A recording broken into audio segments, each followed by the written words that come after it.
propósito del tema. Buenas tardes, estamos iniciando el taller de afrontamiento del duelo en tiempos de COVID. Tenemos con nosotros a la máster auxiliadora Alfaro, ella es coordinadora del Centro de Desarrollo Psicosocial Ignacio Martín Baró. Y tenemos también a la profesora Carla Tenorio, ella es coordinadora de Consejería y Permanencia Universitaria, ambas de la Universidad Centroamericana. Ambas son psicólogas de larga trayectoria, con mucha experiencia y conversando sobre la importancia de este tema, pues hemos acordado incorporarlo y hacer este conversatorio, tipo conversatorio, ¿verdad? Que nos da como la oportunidad de hablar sobre ello. Entonces, hemos recopilado las preguntas y la dinámica a ser explicada por la profesora Carla Tenorio, quien también estará facilitando este conversatorio. Entonces, sin más, agradezco a las profesoras y comenzaría Carlita. Sí, buenas tardes. Gracias por este espacio vital, porque nosotras como terapeutas de la universidad nos damos cuenta que nuestra comunidad también pues no es ajena a todo lo que se está viviendo, y este espacio es para eso, ¿no? Para poder conversar, para poder explicarnos un poquito cómo vamos a hacer. Vamos a hacer la conversación con la profesora Alfaro, que además la profesora tiene una larga trayectoria y por vivencia propia también ha trabajado mucho en los procesos de duelo, ¿sí? Vamos a ir conversando con las preguntas que llegaron, hemos tratado de acomodarlas en bloques para poderlas explicar mejor, y vamos a tener al final un espacio de preguntas por si nos pasó algo, alguna inquietud, alguna cosa que necesiten preguntar. Nosotros con gusto la podemos abordar, ¿sí? Entonces, desde ahí vamos a trabajar con las preguntas que nos han ido llegando, y de la experiencia también de clínica y de acompañamiento que la profesora Alfaro tiene a lo largo de tantos años en este ser y hacer de la grandiosa profesión de la psicoterapia. Profe. Buenas tardes. Agradezco mucho la invitación que la Secretaría del Campo, representada por Veramanda, y el apoyo de Carlita para que podamos conversar hoy sobre un tema muy sensible del que deberíamos de conversar todos los días y que está lleno, igual que muchos temas en nuestro país y en nuestra cultura, de mucho estigma. Nos cuesta hablar de la muerte, y hablar de la vida implica también hablar de la muerte. Entonces me parece que debería de ser un tema que deberíamos de tener siempre sobre la mesa. Entonces agradezco mucho, voy a tratar de ir en compañía de Carlita, guiándonos por lo que ustedes han manifestado a través de las inquietudes. Es un tema bien amplio, vamos a hacer un gran esfuerzo por abordar lo esencial y darles un tiempo para que quienes están hoy conectados en este webinar puedan expresar algo que probablemente no hayamos abordado desde la guiatura del conversatorio. Sí, profe, nos llegaron un montón de preguntas que tienen que ver con este tiempo, ¿verdad? Y nosotros hablábamos ya antes de que esta crisis sanitaria, que es una pandemia, nos cambió la forma de vivir y la manera de afrontar la muerte, ¿verdad? Cómo el confinamiento ha impedido un montón de cosas, y cómo eso lo que ha ido haciendo es como limitando las posibilidades de estar presente y de hacer los procesos de duelo. Una pregunta que llegaba mucho era: ¿cómo supero una muerte? ¿Cómo hago yo para acostumbrarme a alguien que no está? Y ante este duelo, ¿cómo poder hacer en este tiempo de la COVID este proceso? Porque ante el entierro express que han habido, ¿qué cosas debería de tener clara una persona que en este tiempo de pandemia, sobre todo con todo eso? Porque es cómo supero duelo, cómo lo hago para sentirme mejor, y todo en este contexto del COVID, profe. Sí, realmente el problema del COVID-19 es que también es una crisis. El COVID nos vino a cambiar completamente la vida, y todo lo que abruptamente rompe con la cotidianidad de las personas en colectivo o a nivel más individual o familiar, genera crisis, ¿verdad? No altera un orden que previamente teníamos establecido, aunque hubiésemos pasado recientemente otras crisis. Cuando estamos intentando adaptar y asumir un ritmo, viene el COVID-19 y nos ataca masivamente, pues sin distingo de ningún tipo. Nos cambia algo que es sumamente importante para la estrategia de afrontamiento y son los rituales que históricamente, transgeneracionalmente, nuestras ancestras y ancestros han practicado: hacer velatorios, conversar en las velas, reírnos, contar chistes, compartir algo para tomar, etcétera. Hacer rituales asociados a nuestras creencias religiosas previo a dar, incluso se habla de una frase de a dar cristiana sepultura a cada ser que tenemos que despedir. Entonces, de por sí la enfermedad misma genera un sinnúmero de estrés, ¿verdad? Niveles de intensidad asombroso, de estrés que cada persona va intentando gestionar a como puede. Pero el confinamiento nos va como aislando y entonces a veces no nos permitimos compartir las estrategias que pueden ayudarnos a esa gestión emocional y a ese afrontamiento en el duelo. Yo siempre digo que en este caso las personas mayores aquí somos doña Veramanda y yo. Perdón, gracias. Las personas, ¿se me escucha mejor? Sí, tal vez estaba un poco... Sí, ahora sí. Las personas mayores aquí somos doña Vera y yo, pero siempre, y lo menciono porque siempre digo que los jóvenes tienen un sinnúmero de recursos muy valiosos, incluso más que los que tenemos las personas mayores con la virtualidad. Y hay que recrear los rituales de duelo para poder darnos la oportunidad de procesar eso que llamamos duelo, que viene de la palabra latina dolor, ¿verdad? Entonces, o de latín dolor. Entonces, si nosotros, o sea, esos rituales tienen la función de resignificar la pérdida. Y si no los estamos haciendo como estábamos acostumbrados a hacerlo, obviamente eso nos hace correr el riesgo de que el duelo se nos complique. Los duelos son procesos normales, naturales que todo ser humano experimenta ante una pérdida de cualquier tipo, incluidos los seres humanos. La función de los rituales es procesar, darnos tiempo a digerir, a experimentar racional y emocionalmente la pérdida y todo lo que implica, los cambios a los que nos llevan esas pérdidas en el sistema familiar, en el sistema social, en el sistema de relaciones, ¿verdad? Que establecíamos con cada una de las personas que se van, que fallecen, que se enferman, e incluso porque cambia la vida de relación. Entonces, al no tener la práctica acostumbrada, eso pone en riesgo que los duelos se nos compliquen, como en toda crisis. Entonces, tenemos que recrear nuestros rituales de procesamiento del duelo. Hay algunos estudios que dicen que sí se puede crear, hacer velas de menos de 10 horas y con menos de 10 personas y guardando distanciamiento.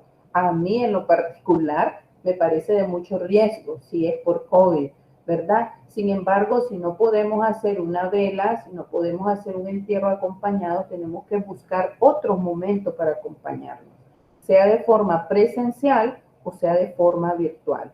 Pero siempre en los procesos de duelo necesitamos expresar. O sea, para nosotros, recuerden que las etapas, tareas o fases del duelo iniciales son la negación. Para poder aceptar, la primera tarea que nosotros tenemos que hacer es asumir que tenemos una pérdida, porque lo primero es negar. Después de que nosotros negamos, tendríamos que asumir.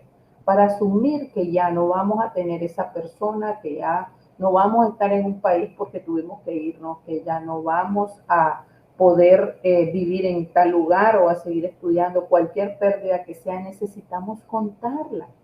Necesitamos alguien que nos escuche. Y en esa escucha va el relato, la narración racional, pero el contenido emocional de mi relato. Entonces, cuando yo tengo ese espacio, es más probable que el duelo no se me complique. Y esos espacios se han perdido porque no nos estamos reuniendo en los rituales de duelo. Entonces hay que inventar nuevos rituales, hay que recrear nuevos rituales. Y hablo de la tecnología porque a través de la tecnología podemos hacer mucho, podemos hacer esto, reunirnos virtualmente, un grupo de familiares o amigos. Podemos grabarnos y enviar o solo la voz si no queremos que nos vean, o un video completo donde nos veamos, o hay encuentros incluso en vivo, pues, o sea, no necesariamente en video, pero depende del ánimo de las personas porque el cúmulo de emociones es diverso. Y a veces estoy muy tranquila en el proceso que llevo de mi pérdida y otras veces estoy que no quiero ni ver a nadie, ni escuchar a nadie, ni hacer mucho. Entonces es ir respetando los ritmos que cada persona va dando en ese proceso de pérdida. Profe, usted ha tocado una cosa de las etapas del duelo que nos han preguntado mucho y también ha tocado otra parte que a mí me llama la atención y que mucho lo pregunta la gente. La gente pregunta a veces, ¿cómo hago yo para estar, por ejemplo, con alguien que está mal? ¿Qué le digo? ¿Cómo estoy? Voy. Porque no tenemos el hábito de afrontar el dolor. Generalmente nosotros somos de reír, de molestar mucho, pero cuando ya hay una pérdida, uno dice, ¿qué le digo? Y si voy a la vela, ¿cómo voy? ¿Y con qué palabras? O sea, todo ese contenido que a veces la gente quiere saber cómo es la mejor manera de estar. Usted habla de la virtualidad y es un don de los muchachos, ¿verdad? Pero también tenemos mucha gente de edad que ha perdido a sus abuelos, a sus tíos, a sus primos o a sus compañeros los compañeros que han perdido algún familiar, porque aquí también tenemos gente administrativa y también docentes de la universidad. ¿Cuál es la mejor manera de la experiencia de usted de poder estar para alguien que sufrió una pérdida, verdad? Porque podemos pensar que mil cosas, o sencillamente hay gente que dice, yo mejor no hablo y no le digo nada porque me da nervio, no sé cómo decirle. Desde su experiencia, ¿cómo sería una forma de estar para poder acompañar desde el respeto a quien tuvo o tiene una pérdida?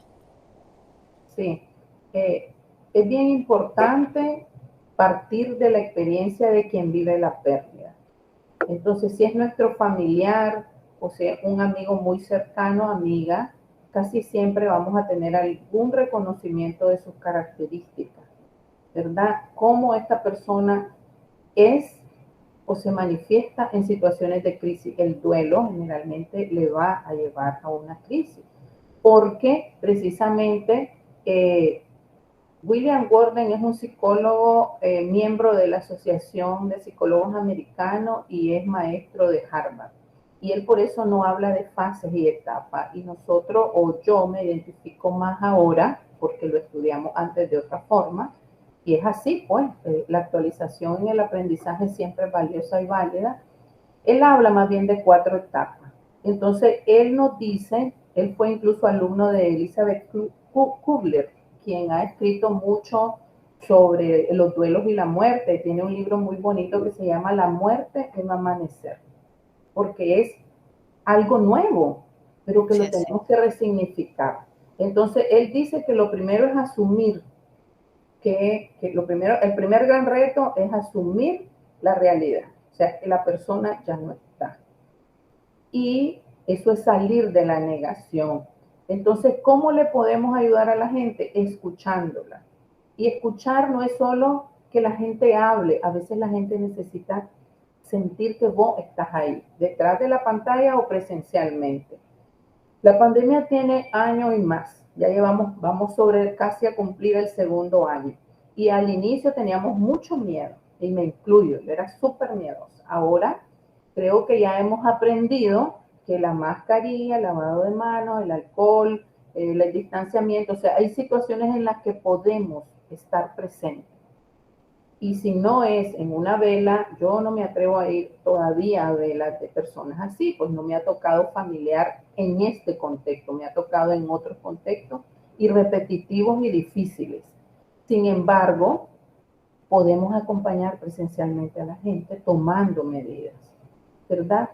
Podemos escribir los abrazos, dibujar los abrazos, expresar frases que no conlleven a decir, por ejemplo, yo te entiendo, a menos que hayamos vivido esa pérdida.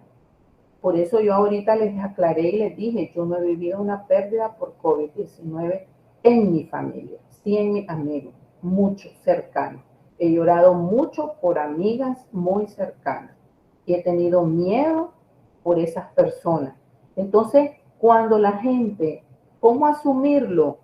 Acompañando, virtual, narrativamente, por mensaje, por llamadas telefónicas, una visita con previo aviso, porque como les digo, la gente a veces no nos quiere recibir. Es dar el tiempo y la decisión de la gente, pero sí la gente necesita saber que hay formas y personas, porque cuando uno está con el duelo, a veces uno no se imagina cómo hacerlo.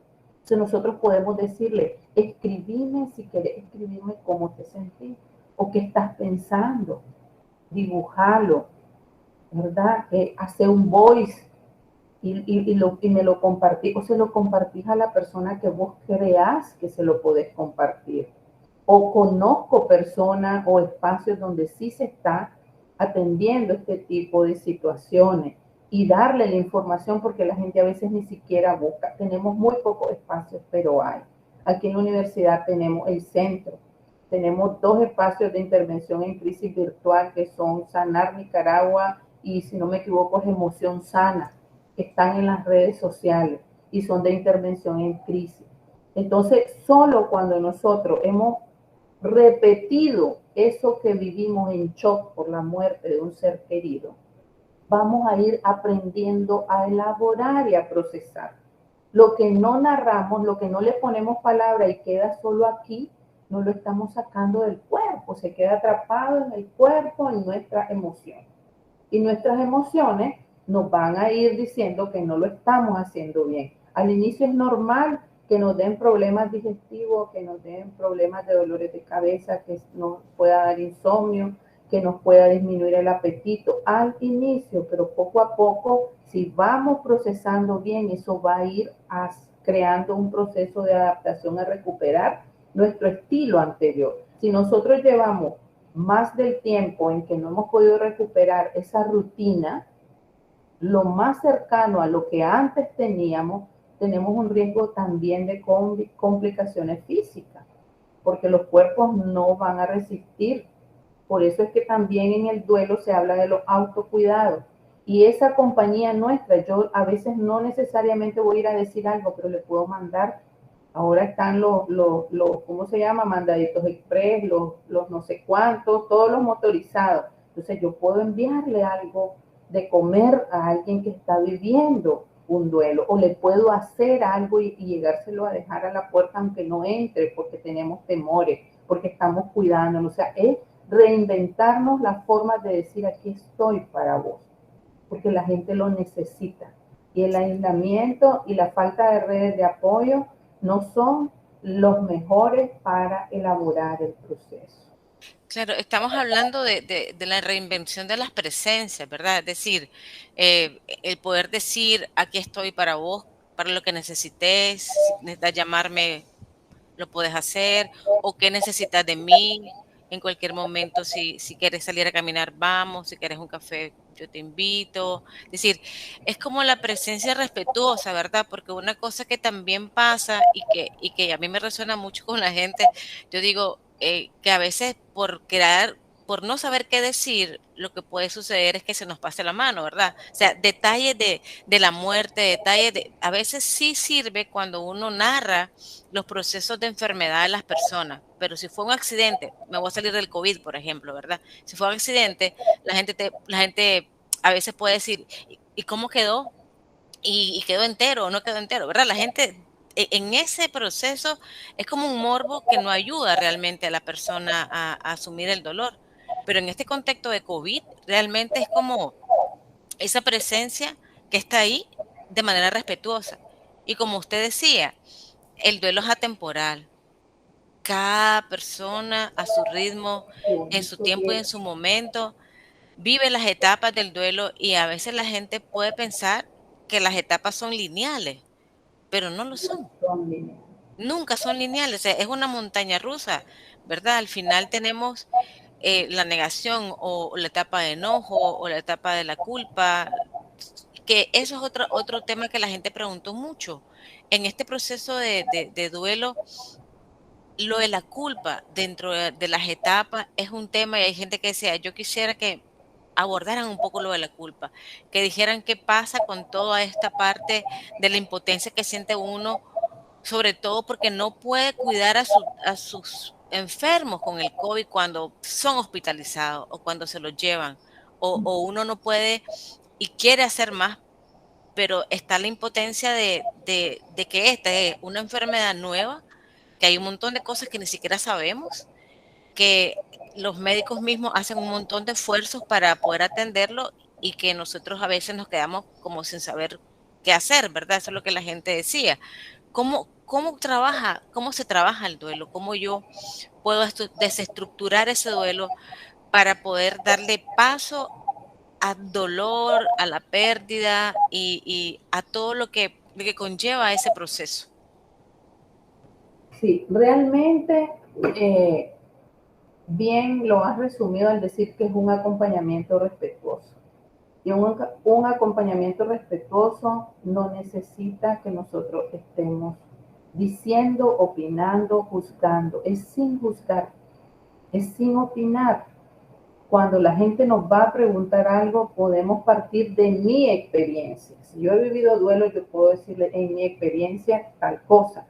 O si yo estoy desde ser profesional, en mi experiencia profesional, cuando yo he acompañado tal cosa, o los estudios indican tal otra. Sin embargo, juzgar o ese morbo curioso ocurre en todos los duelos y no es la mejor compañía.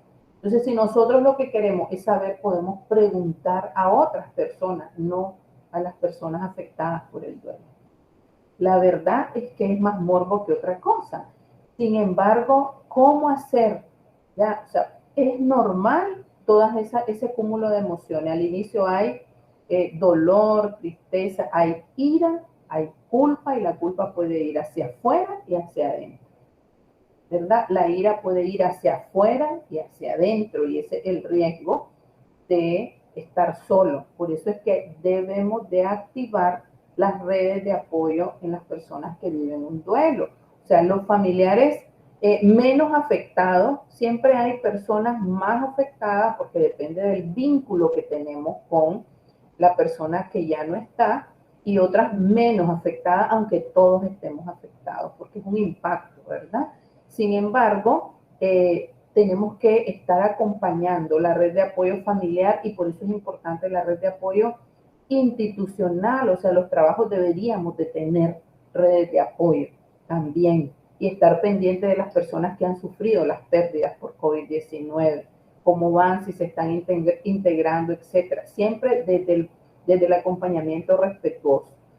Si nosotros tenemos esa posibilidad de conectarnos con las emociones, nos vamos a terminar dando cuenta que nosotros al final, si la culpa es personal, ¿verdad? No somos dioses. El COVID es una enfermedad mundial, afecta a cualquier persona y no a veces nos tocó a nosotros. Y yo no tengo un poder omnipotente para poder detener lo que pasó, ¿verdad? Y lo hubiera no existen, las cosas pasaron como tenían que pasar, por dolorosas y fuertes e impactantes que hayan sido. Así tenían que ser y de esa manera yo tendría que liberar la culpa expresando mi emoción. El problema es que la gente generalmente empezamos a autorrumiar, ¿verdad? Ese es uno de los síntomas, es como empezar solos con las lagunas emocionales o con los caos emocionales entre ira, dolor, enojo, tristeza, culpa, sin narrarla, sin verbalizarla, sin mover el cuerpo para que salga de nuestro cuerpo. El cuerpo atrapa todo. Entonces, si yo no expreso mis emociones, obviamente esas emociones van a intentar salir a través de un dolor de cabeza, a través de un malestar estomacal, a través de un dolor lumbar o a través de una conducta compulsiva. Por eso es que hay que procesarlo en el momento que ocurre, ¿verdad? O sea, el dolor se vive cuando ocurre, porque cuando nosotros lo vamos acumulando, eso es como una ollita de presión, que esa olla aguanta presión en determinada cantidad de tiempo que está programada, pero llega un momento que el botón que salta para sacar la presión que ha acumulado va a tratar de explotar y se levanta. Entonces, lo mejor, exactamente, gracias Edwin, es no postergar el dolor, es conectarnos con el dolor, con las emociones que tengamos, porque a veces es más fácil conectarnos con el dolor que con la ira, que con la rabia, y a veces nos da rabia, porque si no nos lo aceptaron en el hospital, porque si nos dijeron mejor lléveselo y cuídelo usted porque aquí el hospital está muy lleno y no tenemos capacidad, porque si no conseguimos el oxígeno o cualquier otro impedimento y dificultad que pudimos haber tenido, podemos tener rabia contra la gente, contra el mundo, porque el mundo sigue igual y la vida de nosotros nos cambió. Todo eso es normal en la etapa del duelo o en el proceso más bien de duelo. Entonces, conectarme con eso que me molesta, que me incomoda, que me duele, ¿verdad? Que a veces me hace pensar que si hubiera hecho tal cosa, tal vez sí hubiera ocurrido de otra forma, ¿verdad? Me permite procesar y darme cuenta que no podemos cambiar esa realidad, que es asumir la realidad con conciencia cognitiva o racional y con conciencia emocional en el cuerpo. Claro, hay un libro, ahora que usted habla de eso, profe, que a mí me ha ayudado mucho, que se llama El cuerpo lleva la cuenta, que es de Van der Golf, que él habla cómo los efectos de los duelos, el trauma, se acumulan en el cuerpo. Y solo el título, El cuerpo lleva la cuenta, es eso que está diciendo, es decir, lo que no hablamos, el cuerpo lo llora, insomnio, dolor de cabeza. Hay un montón de síntomas que se van dando y la gente que nos hacía llegar las preguntas decía, había una que decía, ¿cómo canalizo la tristeza? ¿Cómo hago para que estos periodos de tristeza desaparezcan? Y a veces uno piensa como terapeuta, bueno, hay cosas que están en mi control, hay cosas que no están en mi control, ¿verdad? En estos procesos sabemos que es importante, yo lo describo así, mi abuela tiene 26 días de muerta, y entonces hay días en que yo estoy bien, hay otros días en que me permito llorar, hay otros días en que estoy intolerante, como decía usted, ruido, luz, lo que sea, me quiero dormir, no quiero saber nada, porque al final son ese proceso, pero yo porque me lo sé, lo leo, lo trabajo y me doy el permiso de sacarlo, ¿verdad? Pero mucha gente que lo vive, por ejemplo, no estamos acostumbrados a esos periodos de tristeza y de sentirnos mal y de sentirnos porque la sociedad nos dice no hay que llorar, tienes que ser fuerte.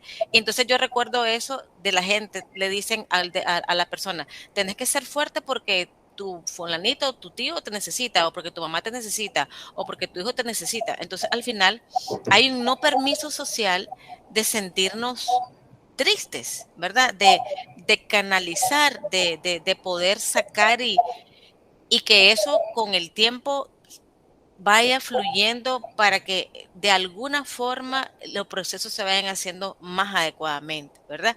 Entonces, ante esa canalización de la tristeza, que fue una pregunta que nos hicieron, y los rituales de despedida, ¿cuáles son las cosas que a usted en el tiempo de trabajar con tanta gente, o usted misma con sus procesos de duelo y pérdida, siente que le han dado resultado para vivir bien el duelo, para permitirse sentir, llorar, estar triste, para permitirse sentir, ¿no? Y para ir haciendo como esos pequeños rituales que nos ayuden a ir soltando, ir tomando conciencia e ir honrando a la persona que se fue. Sí, desde mi experiencia personal, ¿verdad? Los que me conocen saben que tuve antes incluso de la crisis del 2018, yo ya había tenido crisis personales fuertísimas, muertos 1, 2, 3, 4, hasta la cuenta perdí. y fuertes, cercanos y difíciles. Entonces, uno lo primero que necesita es creer que pasó. Y para tener esa validación yo necesito contar una y otra vez qué ha pasado. Y a veces uno te da pena porque decir, voy a aburrirlo, se van a quedar a escucharte las personas preparadas para eso profesionalmente, ¿verdad? O los que realmente te pueden acompañar, porque a veces hay gente que no puede. Si no hemos procesado, si yo no he procesado mis propios duelos, es muy difícil que yo pueda acompañar a otro. Entonces también tenemos que, después de validar nuestro proceso, porque en el momento es difícil, estamos en nuestro proceso, entender que hay gente que no nos pudo acompañar. Pero para validar yo necesito contarlo, que alguien me escuche o escribirlo o narrarlo o postearlo en un muro. El que lo quiere hacer público lo va a hacer público y el que lo quiere hacer privado lo va a hacer privado, ¿verdad? Sin temor a ser juzgado. Es mi experiencia y mi necesidad. Desde la experiencia profesional es un poco lo mismo. Nosotros nos toca recrear estrategias para que la gente pueda narrar, ponerle palabras y desenterrarlas, que también hay un libro, así como hay uno que el cuerpo lleva la cuenta, hay otro que se llama Desenterrar las palabras de lo que no he podido digerir. Entonces, poner palabras, ¿verdad? Y ya vamos a hablar un poquito de lo que dice Walter Rizzo y el desapego al final de esta parte, y es que la gente pueda describir lo que pasó, lo que ella describe de lo que pasó. Entonces, cuando eso lo hacemos en familia, ¿verdad? Somos 5, 2, 3, 1, más 1, 20, a veces, aunque sea virtualmente, cada uno de ustedes va a contar lo que vivió desde esa muerte que tuvimos. Entonces, es como el rompecabezas, ¿verdad? Es como crear la historia de esa persona que se nos fue en conjunto. Eso le da un sentido de compartir el dolor, la rabia, el enojo, la tristeza, y de repente el otro te dice, pero es que no, yo creo que no fue así, yo lo viví de tal manera. Y todas las narrativas son válidas, valiosas e importantes. Desde la profesión yo siento que es muy importante, tanto como no bloquear la emoción, no bloquear los pensamientos negativos. Hay muchos pensamientos negativos, no les tengamos miedo. Lo que no deberíamos de tener es conductas compulsivas negativas, ir a vengarnos de que alguien no nos dio la atención o no nos prestó el oxígeno o no nos quiso acompañar en el o llevar las mascarillas, cuando cualquier cosa que haya sido el obstáculo, ¿verdad? Entonces no hay que bloquear los pensamientos negativos, el pensamiento no le va a hacer daño a otro y ayuda. Si lo negamos, volvemos a meter cosas a la olla de presión. Sí hay que crear espacios para cuidarnos. El alimento, el sueño, o sea, si nosotros no queremos, no podemos, no tenemos ánimo, alguien lo tendría que hacer, ¿verdad? Expresarnos entre todos. Y también es importante recrear la ceremonia. Si no pudimos ir a un entierro, podemos ir después a un cementerio, ¿verdad? Entonces es acompañarnos para hacer una ceremonia, llevar una flor, hacer un poema e irlo a decir, o decirlo simbólicamente a través de una foto que alguien tomó de donde está la tumba de nuestro ser querido, porque no podemos ir al cementerio, es mucho riesgo a cualquier hora en algunos casos, ¿verdad? Entonces es recrear. Ahora, Walter Rizzo habla del desapego porque más que dureza, lo que él trata de hacer es claro, pero cuando estamos en el proceso sentimos que eso es duro, porque realmente desapegar es un proceso y no es tan fácil como lo dice él en su texto de que hay que desapegar. Pero yo me vuelvo a circunscribir a William Gordon, que es un psicólogo PhD en manejo del duelo, y él dice que sí tenemos que aprender a desapegar, porque no hemos aprendido. También creo que tenemos que aprender a hablar de la muerte como un proceso inherente a la vida. Ninguno de los que estamos aquí nos vamos a ser exentos de la muerte, porque todos estamos vivos y en algún momento todos vamos a concluir este plano de vida hacia otro y se termina con la muerte. Lo que pasa es que tenemos muchos prejuicios alrededor de hablar de eso. La gente tiene muchos miedos. Y digo la gente porque siento que yo los he ido trabajando, pero no estoy exenta de sentir miedo. No crean que con esta pandemia yo no estoy pensando en que puede estar más cerca de mí o dentro de mi familia, ¿verdad? Sin embargo, el desapego, también hay un libro muy bueno que se los recomiendo, y es un poquito más suave el nombre que tiene, pero es una frase similar a la que dice Walter Rizzo, es dejarlos ir con amor. Cuando resignificamos la pérdida, nosotros dejamos ir a nuestro ser amado con amor de este plano, pero sigue viviendo aquí y sigue viviendo aquí. Recordarlo cada día en el momento que nosotros necesitamos y queremos recordarlo es parte del amor. También Gordon dice, es que con la muerte no termina una relación, termina la vida, pero la relación es eterna, ¿verdad? Y quienes creemos en procesos posteriores a la muerte, pues sabemos que está en la vida eterna, que hay un descanso, y entonces hablar de eso puede ser muy significativo para la gente que pasa por un proceso de duelo. Ojo, porque no podemos imponer nuestras creencias donde la gente no cree o dice no creer, ¿verdad? Porque en los adolescentes a veces esto es bien complejo por el mismo proceso de desarrollo y puede generar conflictos precisamente a nivel de la espiritualidad. La espiritualidad es una de las áreas de autocuido durante el proceso de duelo. Debemos de cuidar lo físico, debemos de cuidar lo psicológico, debemos de cuidar lo espiritual y debemos de cuidar lo social, o sea, las relaciones. No puede estar la gente aislada, ni puede estar sin comer, sin beber, sola, porque además hay distorsiones, o sea, es normal que la percepción y la memoria nos falle. Uno siente como que se va a volver loco. Yo me pregunté 1000 veces, Dios mío, ¿cómo voy a funcionar desde mi trabajo si yo siento que esto no me funciona, se me olvida, no puedo, lo percibo de tal, pero eso es normal al inicio, parte del proceso, ¿sí? Profe, había una pregunta que nos habían hecho y otra que es José Lumbí, que se me parecen Sí, mucho porque sí. alguien preguntaba sobre el proceso de duelo en este tiempo de COVID, de las pérdidas de los padres o los abuelos, y cómo eso lo sufren los niños, ¿verdad? Que al final nos hacemos un rollo, ¿cómo le decimos al niño? Sí. ¿Cómo le explicamos? Y José Lupi decía, cuando hay una pérdida y hay una persona que está, por ejemplo, senil, yo tengo el ejemplo de un caso aquí en mi ciudad, que la señora tiene Alzheimer, por ejemplo, y la hija se le murió de COVID. Entonces ella pregunta, ¿y cuándo va a venir? ¿Y cuándo va a venir? Y no le dicen, es que no va a venir, es que no puede, ¿verdad? Entonces son como dos también capítulos también dentro de este proceso de duelo, los niños y los mayores incluso. ¿Cómo eso puede ser como parte de este proceso? ¿Cómo incluimos a los niños? ¿Cómo les vamos diciendo? Porque también el secreto, ya sabemos que los secretos son malísimos y hacen más daños que bien, ¿verdad?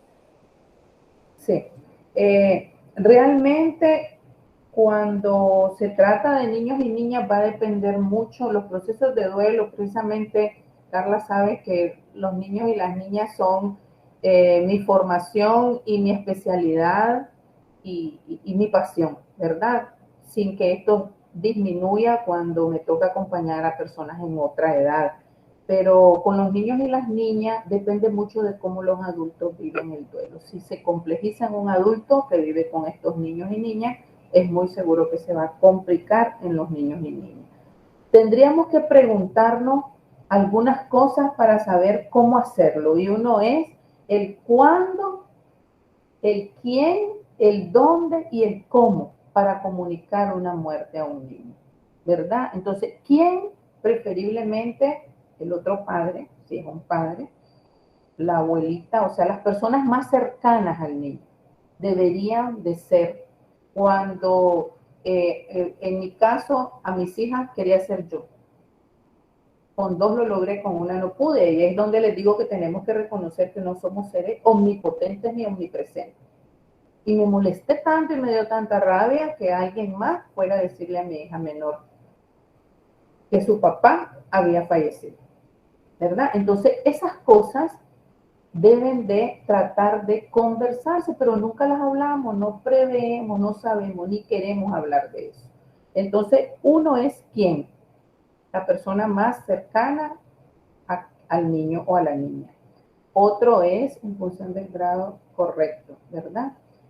Otro es cuándo, lo antes posible. Si es posible, inmediatamente, inmediatamente. Lo que te tiene que dar tiempo es que la persona que lo va a decir es como que te tenés que preparar un poquito, pues para no derrumbarte, perdón, totalmente. Ojo, porque no dije no derrumbarse. Es bueno que los niños vean que a nosotros también nos afectó y acompañarnos en ese dolor, ¿verdad? Y a veces no queremos que nos vean sufriendo. ¿Cuándo? Dijimos inmediatamente. ¿Dónde? Tenemos que preparar el lugar, un lugar tranquilo y seguro, preferiblemente son las casas, los cuartos de los niños o las salas donde nos reuníamos todos, etcétera. ¿Cómo? Utilizando contacto físico, aún con la pandemia. Si hay que ponernos mascarilla, pongámonos la mascarilla, pero hay que los niños son de mucho contacto, son de pensamiento concreto, entonces es muy difícil decir algo que no es tangible y que no tenemos todavía el cuerpo o que no queremos aún que vea el cuerpo, ¿verdad? O que a veces no se puede por las condiciones y las circunstancias en que la persona fallecida quedó y decidimos que tal vez no lo va a ver, o sea, pueden haber un sinnúmero de cosas posteriores y detalles ahí, pero sí tenemos que ser concretos. Y parte de la concreción de la noticia es el contacto físico y la seguridad que la otra persona encargada de eso le brinde. Los niños necesitan protección, necesitan esa seguridad emocional que algunos llamamos apego y que por eso es que a veces confundimos después con apegos adultos que ya dejan de ser sanos. Por eso se habla del desapego. Porque en la infancia sí es sano el apego, pero en la adultez no deberíamos apegarnos, deberíamos tener relaciones de adultos, ¿ya? Entonces ahí es donde el rizo es un poco duro a veces. Entonces es muy importante hablar de eso, aprovechar para hablar de la muerte como un proceso natural. Yo siempre digo, en cuarto grado creo que a todos nos dicen, bueno, cuarto, tercero, quinto, no me acuerdo, para mí que es cuarto, que las plantas nacen, crecen, se reproducen y mueren, ¿verdad? Pero no nos dicen que los seres humanos nacen, crecen, algunos se reproducen, pero todos morimos. Sería tan natural para nosotros que de chiquito, así como sabemos que la plantita, y a veces lloramos la plantita, nos duele que se nos secó o se nos inundó y se nos ahogó de tanta agua. Igual pasa con las mascotas. Las mascotas son una experiencia muy fundamental para experimentar los desapegos por duelo en niños y niñas. Casi todos los niños tienen mascotas. Eso puede ser una buena experiencia donde podamos enseñarle al niño o a la niña sobre duelo. Recuerden que con los niños es muy importante que alguien asuma las responsabilidades de cuidado y protección y no es cuidado físico, también es afectivo. Porque por mucho que cuidemos todas estas condiciones, el qué, el cuándo, el cómo, el quién, el dónde, si después el niño queda desamparado, porque puede ser mamá, papá, ¿verdad? O alguien importante que es su tutor o tutora, siempre va a estar vulnerable. Porque los niños dependen de nosotros, los adultos. Profe, hay una pregunta también que nos llegaba y que nos hacían, era que a veces, pues mi sensación es, cuando leo algunas preguntas, es como, todos queremos hacer algo por la gente que está en duelo, ¿verdad? Pero no está en nuestros presaberes y no tenemos las herramientas para acompañar procesos de duelo, sobre todo si se vuelven complejos, ¿verdad? ¿Cuándo es buena oportunidad o cuándo es necesario, desde su criterio también, saber que eso no es una competencia mía, que yo puedo estar ahí para la persona, puedo decirle, contás conmigo, sabes que me puedes llamar, si necesitas caminar, llamame, o sea, la presencia que hablamos antes. Y cuando un proceso se vuelve complejo y yo que lo miro desde afuera digo, no, eso yo no lo puedo manejar y eso debería de por lo menos manejarlo a alguien que sepa o algún especialista en el tema para saber cuáles son mis límites, porque a veces, como buenos nicaragüenses, todos sabemos de todo, sabemos de política, sabemos de béisbol, somos todo lo, ¿verdad? Y al final, por querer hacer un bien, posiblemente pues no lo hagamos también, porque ahí sí hay un límite con las cosas, ¿verdad? Como todos somos médicos en este país, tomate tal cosa si te duele la cabeza, ponete lo otro si te duele la pierna, pero sí hay un límite y ahí es donde nosotros debemos de ser muy prudentes y decir, bueno, esta persona, ¿qué síntomas tiene que tener o cuáles son las señales visibles de que alguien está prolongando un duelo o se vuelve un duelo patológico, por ejemplo? Sí, es bien importante que la gente trate de sobrellevar las tareas. Son retos, son tareas, y para las tareas tenemos ritmo, lo vemos en nuestros alumnos, ¿verdad? O cuando nosotros hemos sido estudiantes, también hemos tenido diferentes ritmos en comparación a nuestro grupo. Entonces, esas tareas son diferentes, no son lineales, no tienen los mismos tiempos. Sin embargo, cuando las personas después de mucho tiempo están sufriendo tanto como al inicio, eso es una señal de alarma, ¿verdad? Porque llega un momento en que nosotros podemos hablar de eso y asumir algunas actividades, que es la cuarta tarea, y es recolocar al fallecido y seguir en la vida, aprender a vivir sin el fallecido. Sí me hubiera gustado que disfrute de mis éxitos, de mis logros, que comparta mis momentos de crisis, ¿verdad? Estas situaciones difíciles que tenemos, pero la realidad no es esa.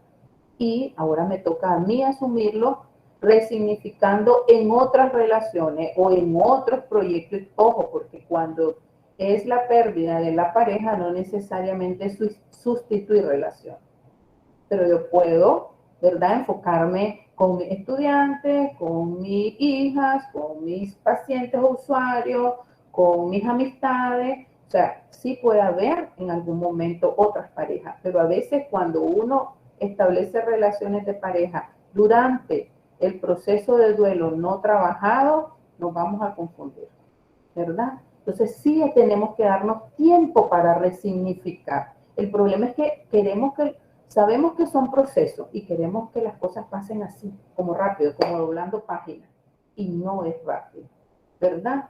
Entonces es muy importante que nosotros tengamos claro que no se trata de tener miedo a las relaciones, porque alguien por ahí decía, si estamos pensando en desapegarnos como alternativa, vamos a mutilar la posibilidad de tener relaciones. No, es que tener relaciones no es apegarnos, porque nosotros ya no somos seres dependientes, fuimos en la infancia. Es ahí el apego. A esta edad nosotros tenemos que hacer relaciones interdependientes.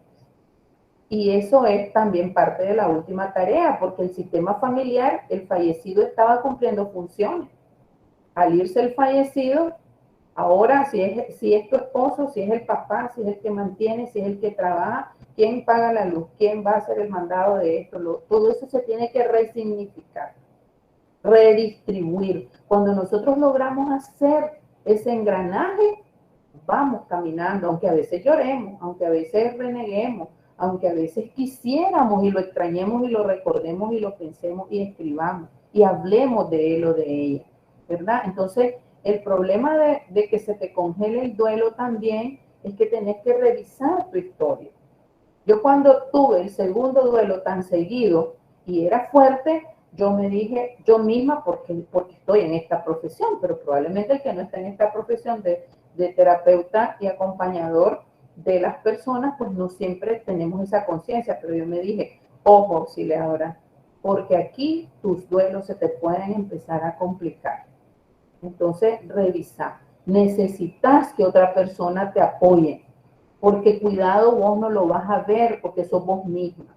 Entonces, por eso es que las redes, los amigos, los otros familiares que nos vean, que nos acompañen, que nos digan, creo que podríamos ir, porque no estamos nosotros con la suficiente claridad y la conciencia para saber si nos estamos complicando o no.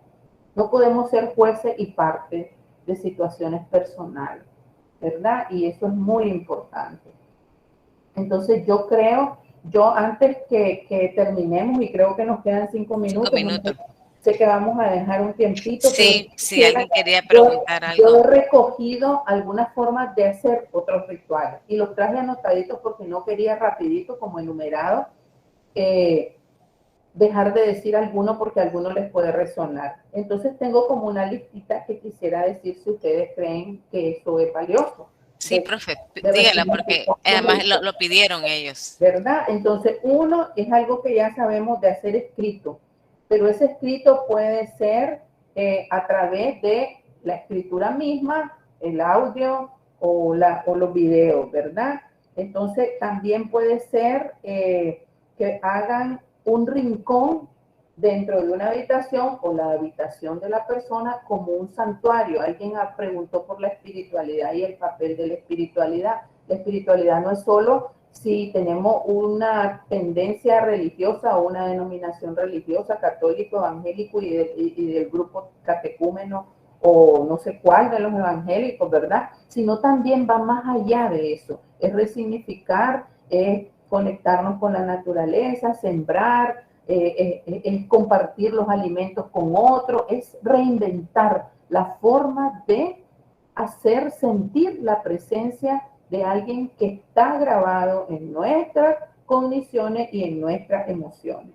Otro ritual, además de hacer un rinconcito, ¿verdad? Con velas, con fotitos, con la camiseta guindada ahí, ¿verdad? Entonces hay gente que quita todo y hay gente que le lleva tiempo quitar todo. Entonces creo que como es un proceso, tengamos calma para hacer las cosas y hagámosla un poquito con más conciencia.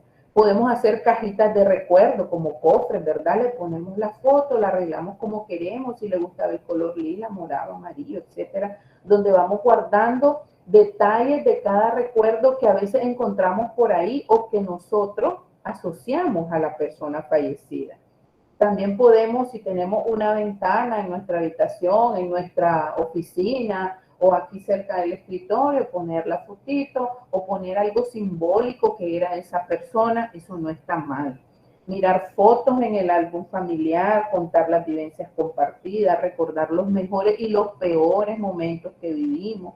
Dibujar, en el caso de los niños es muy importante el juego, porque los niños no pueden poner muchas palabras a las experiencias vividas. Entonces, a través de la pintura, a través de el juego, ¿verdad? Dan símbolos, los títeres, la plastilina, etcétera.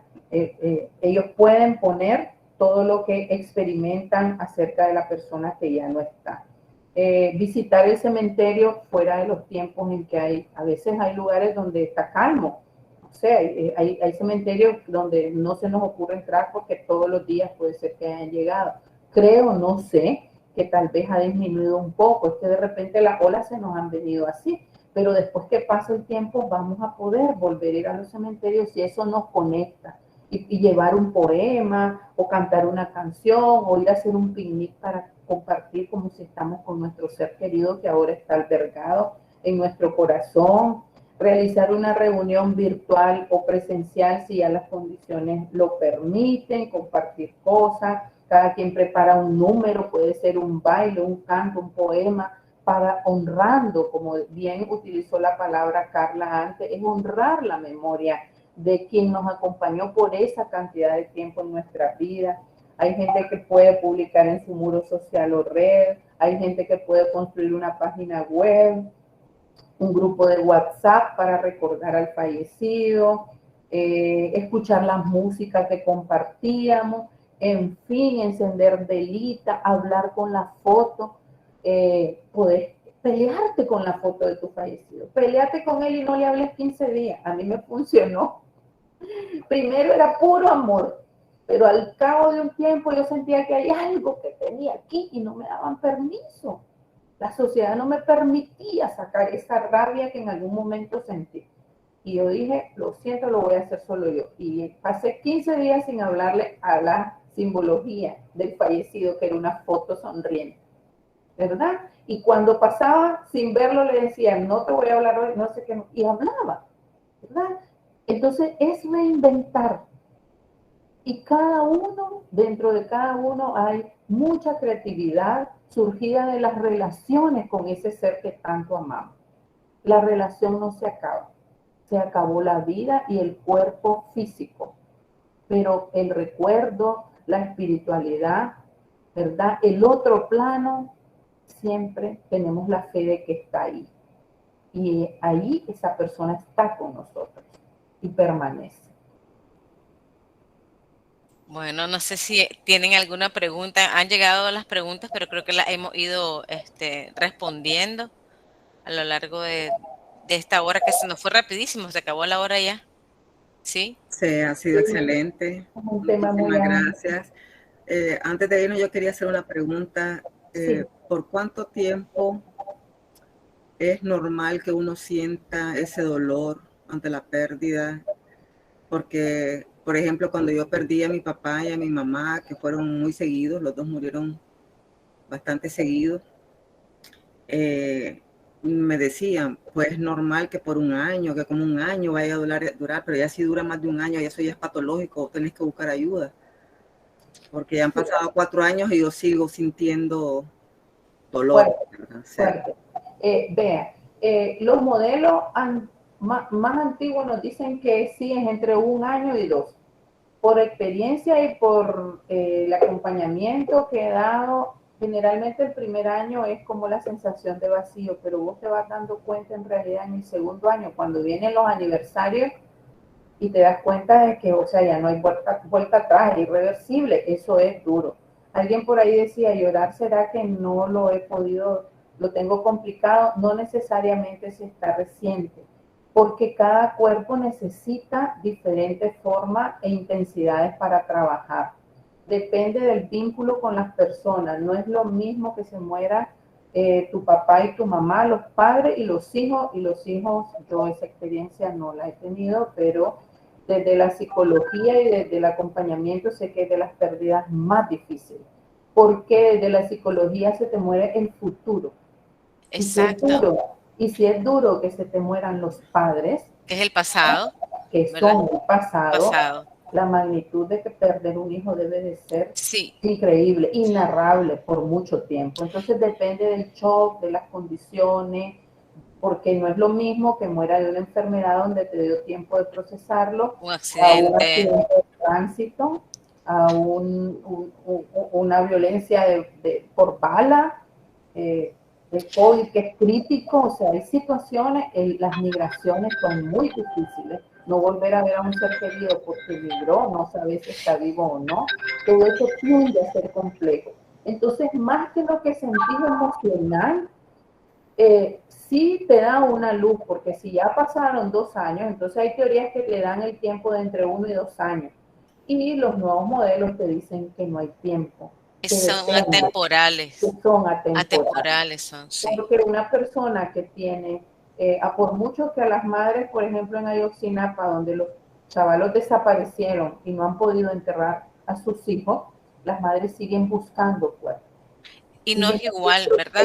De duelo. Es un proceso de duelo diferente que Claro, hablamos que no hay, por ejemplo, en los secuestros o en las desapariciones, esos son otro tipo de duelo, porque al final nosotros son violentos, no hay un cuerpo para enterrar, no hay alguien que llorar, entonces hay una esperanza de que puede aparecer, de que está vivo, que no es cierto, pero bueno, con la pregunta de Ñaverita, sabemos pues que los duelos son atemporales, que tienen ritmos diferentes y que quizás lo más importante es seguir haciendo los rituales, ¿verdad? Como para honrar la vida, o sea, cómo me quedo yo en esta vida y cómo esa vida que me llegó de ellos, en el caso de los papás de Doña Verita, por ejemplo, yo hago para honrarlo. ¿Qué más puedo hacer? Y cuando me ven el recuerdo de ellos, lloro, porque al final me duelen que no esté la presencia física. Y cómo yo, a través de lo que voy haciendo cada día, del esfuerzo de ellos que me llevó a estar aquí, puedo honrar esa presencia. Pero eso, ¿no? Que lo que vamos sabiendo que es atemporal. Y es lo que iba a decir, no tengamos miedo a llorar. Sigamos llorando si necesitamos llorar, el cuerpo sabe lo que necesita. El cuerpo sabe si yo tengo que seguir llorando aunque ya hayan pasado 7 años. ¿Ya?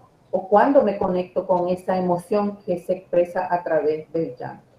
¿Verdad? Entonces, probablemente sí yo puedo decir que es menos intenso que cuando lo lloré al año. Claro, claro. ¿Ya? Y eso ya me va dando un parámetro de que no estoy mal. Es normal. Sí. O sea, era la persona con la que compartía responsabilidades. O un hermano, la muerte de un hermano es súper dolorosa. Sí. Eso también ya lo experimenté y es difícil, difícil. Entonces la muerte de los padres, la muerte de quienes hacen las veces de padre, a veces son las abuelas, ¿verdad? Sí, Lo otro es que cuando llegamos a las edades mayores, ¿verdad? También a veces las muertes de nuestros seres queridos nos conectan con nuestra propia muerte. Claro. ¿Verdad? Entonces a veces no nos da miedo la muerte, pero nos da miedo el cómo podemos morir, ¿verdad? Entonces son al final parte de los temas que a través de la historia han sido un poco tabú y que tenemos que empezar a hablarlos, ¿verdad? Porque cuando nosotros le ponemos palabras a las situaciones es más fácil abordarlas, conectarlas con lo que sentimos y con lo que nos generan, y eso nos da más sanidad. La sanidad no es que no suframos, que no nos duela, que no lloremos. La sanidad es poder experimentar y continuar en la vida. Claro. Desde nuestra vida. Claro, sí. Muy bien. Muchísimas gracias por este extraordinario conversatorio. Agradecemos muchísimo a Carla, a la profesora auxiliadora, por su tiempo y por habernos dado esas luces, esos consejos, esos ejemplos de rituales tan importantes para nosotros, para nuestros seres queridos. Así que agradecemos también a los participantes. No se pudieron conectar todos, pero hay mucha gente que se inscribió y que me han pedido que les remitamos la grabación, así que se las haremos llegar. Gracias, Perita. Muchas gracias a todos por detener grabación. Sus inquietudes, ojalá tengamos otro momento, porque sé que quedan algunas.